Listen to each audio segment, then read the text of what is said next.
Alam mo ba na ang maliit na sari-sari store sa probinsya noon ay mas advanced pa sa Amazon ngayon?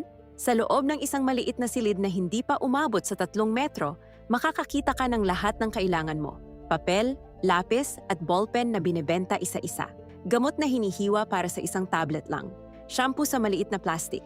Kahit yelo at soft drinks, meron. Pero ang tunay na magic? Walang credit card pero may utang system na nakasulat sa notebook. Kilala ng may-ari ang buong pamilya mo, kung kailan sahod ng tatay mo, at kung sino sa kapitbahay ang mahirap magbayad. Ang mga batang utusan ay dumadating na may detalyadong lista at eksaktong sukli. Kuya, 2 Tide, 1 Lucky Me, at 10 piso na bigas. Kapag bagyo, sila lang ang bukas. Kapag emergency, sila ang unang tumutulong. Hindi lang store, kundi bank, post office, at tambayan ng mga tsismosa. Ngayon na lahat online na, namimiss mo ba ang simpleng sari-sari store na kilala ka pa ng may-ari?